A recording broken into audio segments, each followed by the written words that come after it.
Hello, and you're watching the History Fella channel. In this video I'm going to do a quick book review, and the book review is of the SAS Rogue, The Clandestine Life of Peter Weaver. This is written by Dr. William Ward and Joanna Weaver and published by Casemate Publishers. I'd also like to thank Daniela Lipscomb for allowing me to read and review this book. When we think of Wartime Special Air Service, SAS, names like David Stirling, Paddy Mayne and Jock Lewis inevitably dominate the narrative.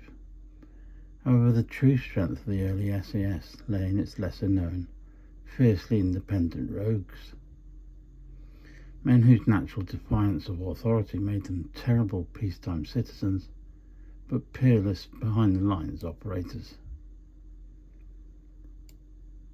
SAS Rogue brings one of these extraordinary hidden figures into the light, compiled posthumously from the private diaries of Major Peter Weaver by his daughter Joanna and historian Dr. William Ward.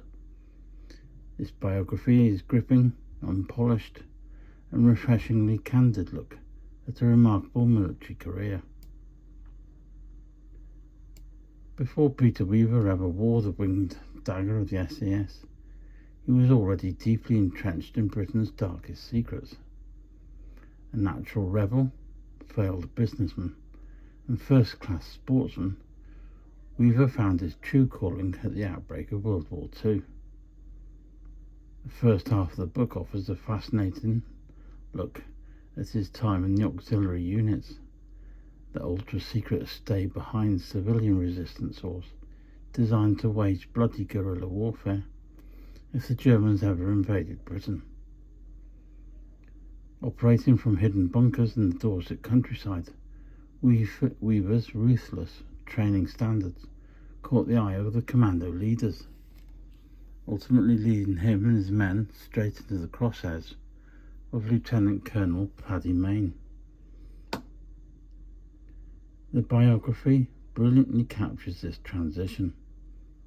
When the scout sections were wound down in late 1943, Weaver and his West Dorset men were invited to a clandestine briefing by Mayne himself. Almost the entire unit signed up on the spot. The meat of the book deals with Weaver's frontline Special Forces operations, most notably Operation Bullbasket in German-occupied France following D-Day, tasked with sabotaging vital rail networks to prevent German reinforcements from reaching Normandy.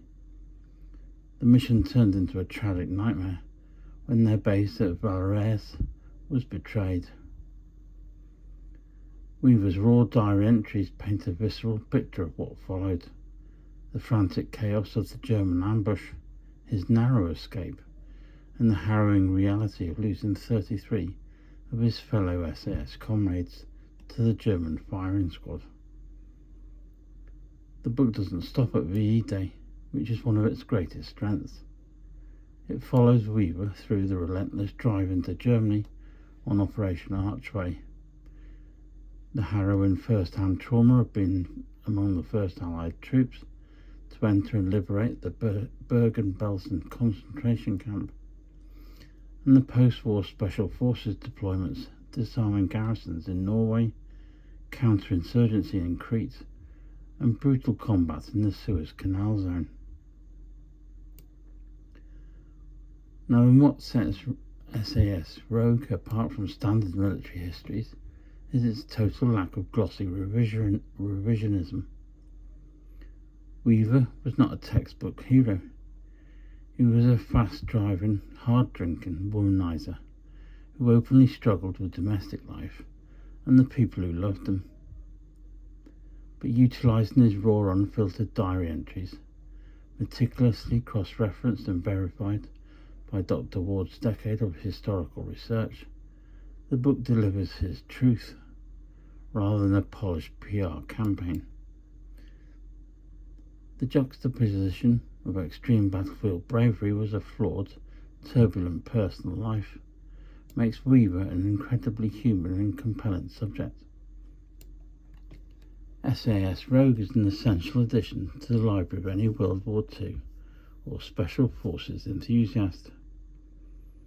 It fills a massive gap in the history of Dorset auxiliary units and provides a haunting first-person perspective on the triumphs and tragedies of early SAS operations. It is a deeply moving and vital reminder of the deeply flawed, impossibly brave men who won the war. Peter Weaver was one of life's lovable rogues that you wouldn't expect to like, but in reality he was a decent man who you'd want on your side. That's SAS Rogue, The Clandestine Life of Peter Weaver, written by Dr. William Ward and Joanna Weaver, published by Casemate Publishers. And I'd like to give my thanks finally to Daniela Lipscomb for allowing me to read and review this book. Thank you very much. If you enjoyed the review, please feel free to give the video a thumbs up. And if you haven't already, please consider subscribing to the channel. And I shall see you in the next video.